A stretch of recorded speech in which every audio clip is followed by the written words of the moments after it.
Chegou a hora da gente discutir aqui os destaques da política na semana. Já estamos na linha com o editor-chefe da revista Época, Diego Escostec. Tudo bem, Diego? Boa tarde.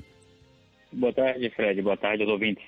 Bom, Diego, a gente já destacou aqui na nossa abertura a semana em que o presidente viu aí sua base começar a ruir, ao mesmo tempo em que cresce a articulação lá em torno do nome do presidente da Câmara, Rodrigo Maia, como uma saída aí para essa crise, né?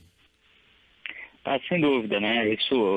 Essa semana deixou muito claro o quanto que o capital político do presidente está derretendo, né? Nós, inclusive, na revista Época, fizemos um esforço de reportagem para medir esse derretimento do capital político do Temer na Câmara, né? Então, nós levantamos, junto aos 512 deputados que podem votar no plenário, né? Duas perguntas essenciais. A primeira, na verdade, que é a pergunta capital. Se o deputado se compromete a comparecer à sessão, não da CCJ, que é essa etapa de agora, mas no plenário, ou seja, a sessão que vai definir se o Temer vai ser afastado ou não. E por que essa pergunta é tão essencial, né, Fred? É porque a estratégia do governo, a estratégia do Temer é esvaziar a sessão, né? Partindo da premissa muito clara de que o desgaste político para o deputado não comparecer à sessão, ficar na chamada moita, né, é muito menor, evidentemente, do que subir ao microfone e falar diante do Brasil que vota a favor do Temer, né, e contra a denúncia. Então, nós fomos a campo e o número que nós obtivemos, ele é surpreendentemente alto. Ele é surpreendentemente alto porque são 334 parlamentares, deputados, que já se comprometeram a comparecer à sessão, mesmo que se digam, nesse momento, indecisos. Então, esse número é muito alto porque o presidente e seus operadores políticos já foram a campo com muita antecedência, oferecendo cargos e verbas de emendas, né? Aquela troca fisiológica que a gente conhece muito bem, e infelizmente não é ilegal, de maneira a tentar segurar a base, né? E o número que a gente traz na reportagem, que está no digital também, aliás, no site da Época, os ouvintes podem conferir não só esses números, como cada um dos deputados, ou seja, como cada um dos deputados se posiciona, se ele se compromete ou não a ir à sessão, a uma das sessões mais importantes da história da Câmara, e, caso realmente se comprometa a ir, como ele pretende votar, né? E no site é possível verificar isso nome a nome. Nós vamos divulgar esses nomes. Na edição impressa, aliás, tem uma espécie de álbum de figurinhas, que se pode ver como cada deputado se posiciona. E esse é o quadro, ou seja, há muitas semanas ainda da votação, da primeira denúncia, né, Fred? Porque foram 3 denúncias, portanto 3 votações, caso o Temer vença as 2 primeiras.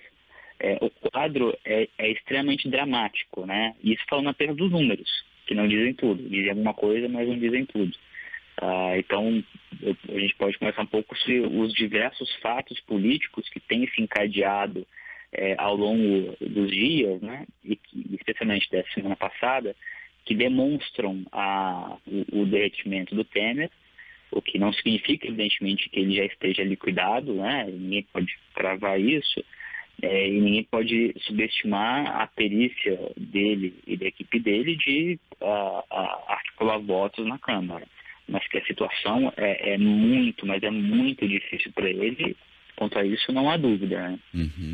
O que esse número diz, Diego, a respeito do Centrão? Porque a gente trouxe aqui na abertura do programa a Camila dizendo que o presidente está se apegando aí, o Centrão, diante dessa possibilidade de saída do PSDB, seria o que ele teria para tentar ainda articular a sua permanência. Tantos deputados dizendo que vão comparecer, pode também mostrar que mesmo no Centrão o presidente está bem desgastado, a gente pode dizer assim? Sim, a verdade, Fred, é que isso vários políticos comentam reservadamente, especialmente do Centrão, né? Embora o Temer tenha se saído muito melhor com a Câmara, né? Assim, a Dilma tinha uma relação péssima com o Congresso, com a Câmara nem se fala.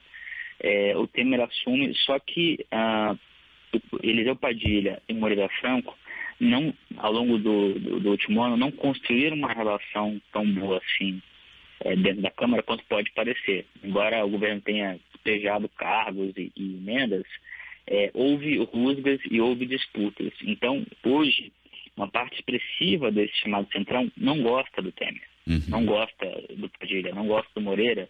E, pior, o que, com muita discrição, o Rodrigo Maia está fazendo, porque o Rodrigo Maia está parado, está esperando o poder vir até ele, e isso já está acontecendo. Aliados dele estão fazendo o que o próprio Temer fez com a Dilma. E o que é isso? Basicamente dizer, resumidamente, que se eu virar presidente, vocês mantêm o que vocês têm de espaço no governo e vão ter todo o tratamento VIP que vocês merecem. Ou seja, é muito melhor, você não perde nada em ficar comigo, em apostar no meu nome, e você ganha bastante porque você não precisa apoiar um governo impopular. Então, agora o Temer, de certa maneira, está provando do próprio veneno político, né? E está acontecendo de forma muito discreta. E é dessa maneira que a chamada expectativa de poder vai se deslocando de uma maneira muito suave, mas, ao mesmo tempo, muito inexorável do Rodrigo Maia, né? Então, o apoio que o presidente tem na Câmara, ele não é tão sólido quanto pode parecer. Ele não é desprezível, não é isso, mas ele não é tão sólido quanto pode parecer. Há muitos deputados que aguardam somente um desenrolar dessa crise para embarcar na candidatura do Rodrigo Maia, caso ela também se confirme, né, nas próximas semanas, e deixando o Temer, e é uma situação de ganha-ganha, né? Os deputados ganham se o Temer ficar, mas podem ganhar ainda mais se o Temer sair, né? Agora, por outro lado, esse possível futuro governo de Rodrigo Maia já está sendo esboçado aí nos bastidores, né? Sim.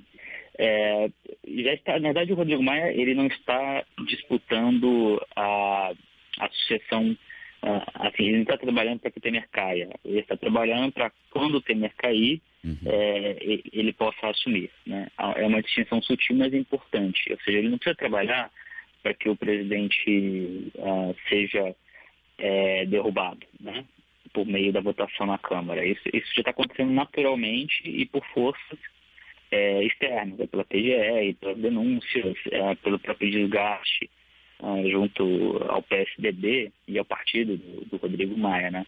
O que ele já está fazendo em conversas com várias bancadas e setores do empresariado é se posicionar como um nome viável, assim ele quer se apresentar, para as eleições indiretas que devem vir, né? Porque nós sabemos muito bem que, para que haja uma mudança de governo, é preciso que a opção, né, o substituto, fique muito claro. Então, assim, ele já se comprometeu a manter a equipe econômica, ele já se comprometeu a manter as reformas, ele, em suma, se comprometeu a fazer o que o Temer já estava fazendo, né? Mas que talvez agora não tenha mais condições de fazer. A agenda é a mesma, né? Econômica e mesmo política. Agora, por outro lado, é importante frisar, né, Fred, que o avançar da Lava Jato, ele será implacável com Michel Temer, né? Mas ele pode ser, com as delações e outras provas que virão a público em breve, mas em especial a proposta de delação do Eduardo Cunha, a depender de como ela for fechada, se ela for fechada, pode mudar esse jogo, né? É algo que as pessoas sabem, mas é muito importante. Porque o Eduardo Cunha, ele não apenas acabaria de destruir politicamente Michel Temer, né? Eles são do mesmo grupo. O Eduardo Cunha também pode, dependendo dos termos em que ele fecha a delação, expor de uma maneira muito brutal a própria Câmara e o próprio Centrão e empresários de vários setores, né? Porque o Eduardo Cunha era um dos principais articuladores dos interesses empresariais legítimos e ilegítimos no Congresso. E ele tem um ódio mortal do Rodrigo Maia, né? Ele atribui ao Rodrigo Maia e à Moreira Franco a cassação dele, né? Ele achava que o Rodrigo Maia e Moreira Franco e o Temer teriam que ter segurado muito mais a votação no plenário, que acabou cassando o mandato dele.